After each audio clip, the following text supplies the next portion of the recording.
Linha de Frente, por Pablo Reis. Continue na sua melhor companhia. 100.1, Antena 1. Antena 1, 6h43.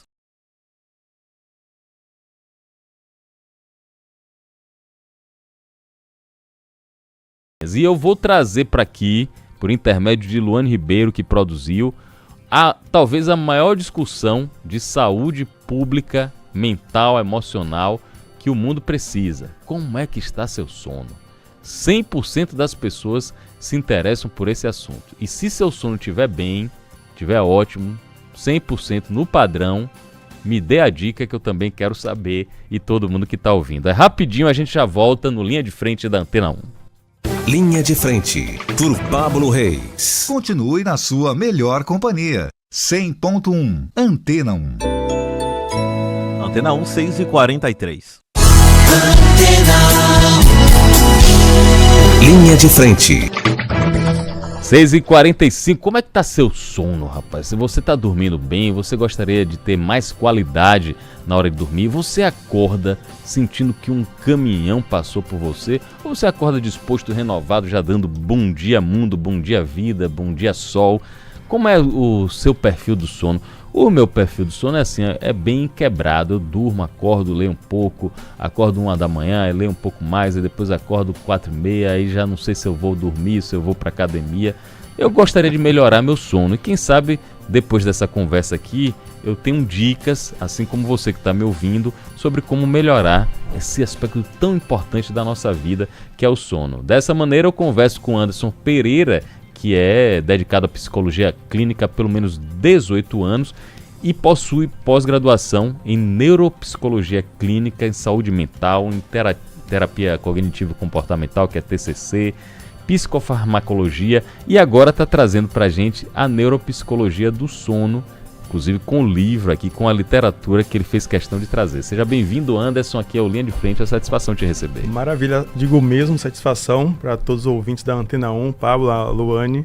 Estou à disposição aqui, como eu sempre costumo dizer, um serviço de utilidade pública, né? Sem dúvida. No mundo da desinformação, a gente provê informação de qualidade. Você recebe muita queixa sobre sono e, mais do que isso, um sono de qualidade repercute como na vida e um sono sem qualidade repercute como? Excelente pergunta, Pablo. Eu sempre falo que não existe saúde sem saúde do sono. Porque o sono ele é o elemento estruturante de todas as capacidades fisiológicas e também cognitivas, né? Não excluindo, mas a capacidade de a gente poder articular a linguagem, a gente poder lembrar do que se foi, do que vem, do que será, ou seja, a memória prospectiva, sustentar a atenção enquanto feixe atencional, então atenção sustentada, atenção alternada. Aí tem o boom agora aí de TDAH. Então eu sou de uma hipótese de que não necessariamente é o boom de TDAH, mas também a ideia das pessoas estão perigosamente com déficit de atenção proveniente de transtorno de sono. E aí, concluindo lhe devolvendo, a gente tem dados oficiais que giram em torno de 65 a 70 milhões de brasileiros que sofrem com algum tipo de transtorno de sono. Então deriva daí, a gente está falando aqui de trânsito, né? Ou seja, os acidentes de trânsito, quando a gente vai ver, dormiu no volante, você convive com as pessoas, é o tempo todo, eu não vi, eu não sei, eu não lembro, eu esqueci. Dá falha de memória. Me mande uma mensagem para lembrar, me mande um e-mail. Se eu esquecer de mandar um e-mail, como é que vai ser? Esse dado que Anderson está trazendo é assustador. 1 a cada 3 brasileiros tem problema de dormir. Isso é contando todo mundo. Assim, criança tem menos problema para dormir. Sem contar, Pablo, com as subnotificações. Então, são dados oficiais. Como todo oficial tem a subnotificação, né? Ou seja, tem um delay entre o evento acontecido no tecido social e o registro. Esse número é ainda maior. E tem gente que nem sabe que tem problema de sono. Você tem problema, Luane, de sono? Você acha que dorme bem, dorme mal? É verdade. Então, eu espero que Robson não tenha ouvido o que o doutor tinha falado, porque eu tenho um esquecimento assim nato. E eu achava que meu sono era bom, que era assim, dormir feito uma pedra, mas ele tá me olhando ali já. Mas pode ser outras origens também, pode né? Ser Não, mas eu queria ver isso também em relação ao que deixa assim, o sono realmente é um sono bom. É aquele sono que leva as 8 horas direto, ou que vai acordando. Diz aí pra gente. Pronto, excelente pergunta. Assim, é o chamado um mito das 8 horas. Sim. Desde sempre eu escutei isso, desde muito jovem, né, muito criança desde sempre, aquela ideia de dormir às 8 horas. A gente ainda vai ver até alguns profissionais da área de saúde falando isso. o que não é de todo errado. Entretanto, as pesquisas científicas mais recentes apontam para uma mudança completamente no cenário. Existe uma predisposição genética, estamos agrupados em 3 grandes grupos. Os pequenos dormidores, que se fazem ciclos de 4 horas e meia a 5 e já é suficiente. Os mesodormidores, ou seja, dormidores médios, que fazem o ciclo de 6 horas e meia, 7, 8 e pouco nessa média. E os grandes dormidores são pessoas que têm a necessidade de dormir 9 horas e meia até 10. Então, quando a gente, aquela ideia, né, soma e divide, faz uma média ponderada, convencionou-se a chamar de 8 horas. Tanto que tem até um livro com esse nome, O Mito das 8 Horas. Então, concluindo, 8 horas é um mito. O crivo que aí a gente vai utilizar, Luane e Paulo, nossos ouvintes, é: o sono que eu tive, ele é revigorante, ele restaura as minhas forças e devolve o meu vigor cognitivo, meu pensamento. Eu acordo me sentindo mal, acordo triste, acordo disposto. Como eu sempre digo, eu acordo com gosto de quero mais, ou seja, acordo ainda querendo dormir um pouco mais, então não foi devidamente revigorado. E aí, concluindo, fazendo uma comparação, né? E te devolvendo, é como a gente vai alimentar, né? Os profissionais de nutrição dizem assim: comer muito não é comer bem. Sim. Então, ou seja, dormir muitas horas não necessariamente significa dormir bem, porque esse sono, apesar da quantidade de horas, ele pode estar muito limitado ali, uma ciclagem de N1, N2, a gente pode falar um pouco disso mais para frente, e não atingir as camadas mais profundas de sono, onde de fato a gente tem um caráter revigorante. Concluindo, a gente não tem necessariamente por grama a alimentação, né? Cada um se alimentam, tem uma necessidade de ingesta de alimento maior, outra menor, aquela ideia do satisfeito, né? Estou satisfeito. Então, o sono como alimento, ele é muito variável a partir de uma predisposição genética. Então vamos falar de sono profundo, vamos falar de sono REM, que é outro aspecto, outra etapa do sono. Eu tenho esse relógio aqui, muita gente tem, né? Esse smartwatch. Sim. E eliminando os erros que podem ocorrer com esse sono, a medição que pode falhar, mas me chama a atenção que se eu dormir 7 horas, o sono profundo meu dificilmente chega em 2 horas. Sim. Geralmente, e nos piores momentos, 50 minutos de sono profundo medido por esse instrumento aqui. Qual seria, em 7 horas, qual seria um balizador de tempo para sono profundo? Vamos lá. Eu sou de um entendimento de que nenhum desses aparelhos funciona corretamente. Porque assim... porque vai pegar pelo pulso, ou seja, tem de tudo, né, o algoritmo, mas assim, o que é que a gente tem só de fato é se realmente colocarmos os eletrodos para perceber as frequências cerebrais. Aquele exame de polissonografia. Isso, que aí a gente tem ali todo o monitoramento, ali, só que a ideia, o cenário do exame que já é diferente, que a pessoa já está cheia de eletrodos, já não é o ambiente que a pessoa dorme, então eu costumo dizer que o exame tem tudo para a pessoa não dormir, digamos que assim, né, porque tem as interferências, mas do relógio especificamente, eles não têm o algoritmo, a gente não tem acesso ao algoritmo metrificado, tanto que muitos desses aplicativos estão na categoria de entretenimento, não estão na categoria health, né, a saúde e tal. Então é uma referência. Eu faço sempre a menção, Paulo, Luane e nossos ouvintes, que esses aparelhos mais atrapalham que ajudam, não pelo aparelho em si, né, mas a ideia de como esse aparelho vai refletir na nossa mente, que é a chamada ortossonia, que é a busca do sono perfeito. Eu fico assim. Então, eu tenho esse entende problema. que assim, eu sofro com isso. Então, já gera um outro efeito que é a ansiedade antecipatória. Tipo, assim, a primeira coisa que eu faço acordar é saber como foi meu sono REM, como foi, e nada disso é garantia de nada. Compreende? Ou seja, a ortossonia vai gerar ansiedade antecipatória, que é antecipar um cenário positivo ou negativo que já causa interferência. Mas se fosse um método livre de qualquer falha, qual seria a divisão melhor, Isso, a fatia pronto, do aí bolo? a gente vai entrar, qual oceano vamos navegar, né? Vamos navegar num oceano chamado arquitetura do sono. A palavra é bonita, mas esse é o nome científico. Porque geralmente as pessoas associam que o sono é uma linha reta, do ponto A ao ponto B. E não é assim. Na arquitetura do sono, nós estamos aqui em vigília agora, vamos começar a entrar em sonolência, dormimos, hipnagogia. Então, a transição da vigília para o sono superficial, N1. Passou um período, N2. Passou outro período, sono sol. Tem um sono REM, que é o sono famoso, né? Mas pouco conhecido é o sono sol, que é o sono de... Então, revelações aqui no seu programa, aqui, lançamento, sono sol, que não tem a ver com sol astro, né, Saulo? É sono de ondas longas, é sono de ondas lentas. Esse é o N3, que é o sono mais profundo e revigorante. Depois vem o sono REM, que é onde nós sonhamos, o REM porque é Rapid Eye Movement, né? É o movimento rápido dos olhos. E esse ciclo todo, Luane e Pablo, dura nada mais, nada menos que 90 minutos apenas nessa São média. várias vezes de 90 minutos. Aí a pessoa me pergunta, Anderson, depois desses 90 eu faço o quê? Começa tudo de novo, N1, N2, N3, ou seja, a ideia é que a pessoa faça 5, 6, 7 ciclos desse. Então pode ser seja, que eu tenha acordado sem nem saber que eu acordei e peguei no sono de É novo. muito comum, Pablo, quando a pessoa vai fazer ali o N1, então N2, N3, sono profundo, aí vem então, o REM, né? O REM vai sonhar. Essa frequência do sono REM é a mesma frequência de quando nós estamos em vigília. E é por isso que algumas pessoas, naquele momento, naquela bifurcação, tem 2 movimentos que a parte cerebral faz. Ou entra em sonho, ou acorda. Interessante. Eu tô conversando aqui com o Anderson Pereira, neuropsicólogo do sono.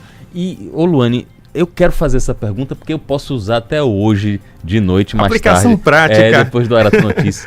Ficou meio popularizado a utilização de medicamentos. Tem medicamento até que é vendido sem receita aí. Exatamente. Eu não vou ficar dizendo o nome para ninguém ficar usando e depois fazer compra na internet. Dizer que foi Pablo que mandou, né? Tem gente que usa o medicamento, desmaia, vou usar um tempo, e faz umas compras na internet, depois, porque eu tava com aquele medicamento, nem sei o que eu fiz. E tem isso mesmo. Como é que a gente regula nosso sono sem usar remédio? Isso, é que a gente tem. A gente está... quais fronteiras, né?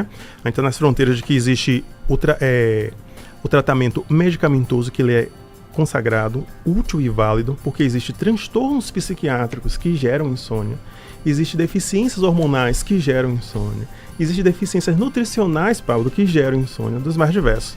Entretanto, né, a grande parte da insônia ela é comportamental.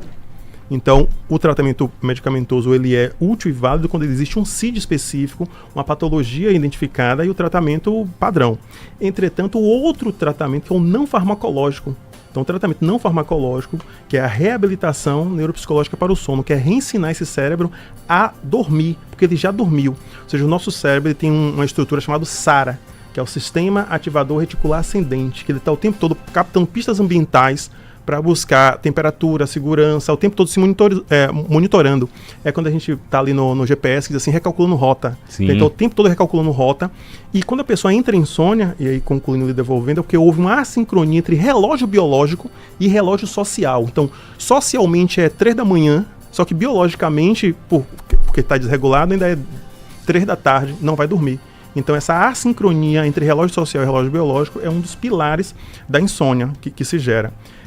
Então, dentro desse cenário aí, a gente tem a reabilitação neuropsicológica específica para insônia, que é reensinar esse cérebro a captar as pistas ambientais, entre elas a ausência e presença de luz, a ausência e presença de temperatura, a frequência de alimentação. Então, ou seja, o intestino ele tem um sistema nervoso dele próprio, que é o sistema nervoso entérico, com milhões de neurônios, tem vínculo completamente com um ciclo circadiano. Então, circadiano não é só noite e dia.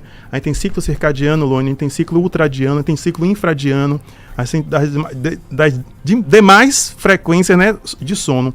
Concluindo logo, a insônia não vai ser tratada nem com chá, nem com melatonina. Tá aí, ó. E depois do intervalo, Luane continua aqui com Anderson Pereira, falando da neuropsicologia do sono e trazendo mais dicas para você dormir bem, entrar 2026 já regularizando esse sono por completo. Às 7 eu encontro vocês no canal 4.1 no Arato Notícias. Até daqui a pouco. 19 horas na capital baiana, estamos de volta aqui na Rádio Antena 1 Salvador, que é Música do Mundo, Notícia da Bahia. Meu nome é Loni Ribeiro e que alegria estar aqui com você, sintonizada nessa noite de segunda-feira, com uma entrevista aqui imperdível, viu? Estamos recebendo o Dr. Anderson Pereira para falarmos sobre o sono, para falarmos aí de como ter um sono melhor, principalmente nesse ano de 2026, que já tá batendo a porta, viu? Doutor, quero saber, que a gente estava conversando nos bastidores, e eu quero trazer essa pergunta pra gente aqui, nos minutos finais do nosso programa, podemos dizer assim. O sono tem como ser reposto? Tem como ser colocado de volta, podemos dizer assim, no linguajar mais geral? Tem esse mito, Luane, não vou repor o sono. No final de semana eu vou repor o sono perdido durante a semana. Direto. Sábado eu vou dormir até mais tarde, domingo, ou seja, o que a gente vê cientificamente? Isso tem uma função, digamos que assim, de autopercepção, né? Mas assim, não tem um fundamento científico, porque o sono perdido ele não é recuperado. Eu faço a comparação muito com o dinheiro, né? Você perdeu aquele dinheiro ali, aquele dinheiro foi perdido, você vai ganhar outro dinheiro, mas aquele especificamente já foi perdido. Então o sono, ele é uma necessidade fisiológica básica. Tentar obtê-lo é não consegui-lo.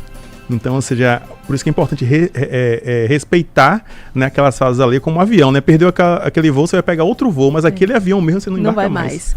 E em relação ao sono, né? Pra gente, quem tem insônia também, quais são ali os passos para a pessoa ter aquela boa noite de sono? Quais são o que o senhor ali recomenda para que a gente possa ter uma boa noite de sono? É a questão da luminosidade, é a questão da ventilação? Fala um pouquinho pra gente. Ótimo você ter tocado nesse assunto, que assim, as pessoas confundem muito a chamada higiene do sono. Sim. Que é uma série de cuidados que se tem, que é útil e válida, mas isso não é o tratamento. Então as pessoas dizem assim, Anderson, eu já fiz de tudo. Aí quando eu vou procurar saber o que é esse tudo é a higiene do sono. Então a higiene do sono é útil, é válida, é muito boa, mas é só o início. O padrão ouro, o tratamento padrão ouro internacional, chama-se TCCI, que é o tratamento cognitivo comportamental específico para insônia.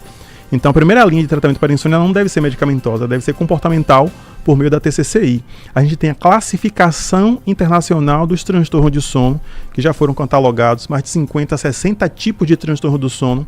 São 6 grandes grupos que se subdividem, né, quando vai somar tudo, dá 60, 70, acho que tá quase 80 tipos de insônia. Conclusão, o tratamento não vai ser por um chá, que a gente é muito da nossa cultura, né? O chazinho. O famoso camomila. A famosa chá de camomila, a passiflora, são as cápsulas de melatonina. A melatonina não trata insônia, embora muitos prescrevem, mas ela não tem um fundamento científico para isso, só deve ser utilizada em 2 casos específicos. Sim. Então o que a gente entende aí, concluindo, Luane? Que a insônia é muito mais, ou seja, existe muito mais entre dormir e acordar do que pode julgar a nossa van melatonina, né? E a nossa última pergunta desse programa da segunda-feira, linha de frente, doutor, o celular, o uso das telas, influencia ou não o sono? Totalmente, Luane, influencia totalmente. Aí alguns vão dizer, não, mas é com o celular que eu sinto um sono e tal. Ou seja, o que a gente vai entender? O que é o celular? É uma tela, né, emissora de luz. E o que é que a nossa retina? É uma estrutura dos nossos olhos, receptora de luz, e vai ser um marcador para dizer se tem luz. Se tem luz, tem sol. Se tem sol, é dia. Se tem dia, não dorme. Então você está desincronizando o seu relógio biológico, é um fator desincronizante, porque a luz é muito forte, é muito intensa. Então ela é agressiva à retina. E, consequência disso, fora o conteúdo, né? Você está vendo, ouvindo, está estimulando áreas cerebrais, né, de imaginação, estou estimulando um cérebro, que é o órgão que eu quero entrar em repouso. E o nosso sono é produzido pelo nosso cérebro. Perfeito, doutor. Muito obrigada pela sua participação aqui na Rádio Antena 1. Quero dizer que as portas estão abertas e que vai ter novos convites, porque esse assunto é essencial pra gente. Maravilha. Quem não conseguiu mandar dúvida, no Instagram, andersonpereira.neuro no Instagram, pode me contactar. Repete de novo. andersonpereira.neuro. Isso aí, 19h04. Estamos encerrando o nosso programa Linha de Frente aqui na Rádio Antena 1 Salvador. Você gostou do conteúdo? Pode conferir também no nosso YouTube, Linha de Frente BA, e também no Instagram do nosso doutor Anderson Pereira. Amanhã, às 7 horas, o nosso jornalístico está de volta com o Bahia Notícias no Ar, apresentado por Maurício Leiro e Rebeca Menezes. E às 18 horas, estamos de volta aqui com o programa Linha de Frente, apresentado por Pablo Reis. Muito obrigado pela sua audiência e até amanhã.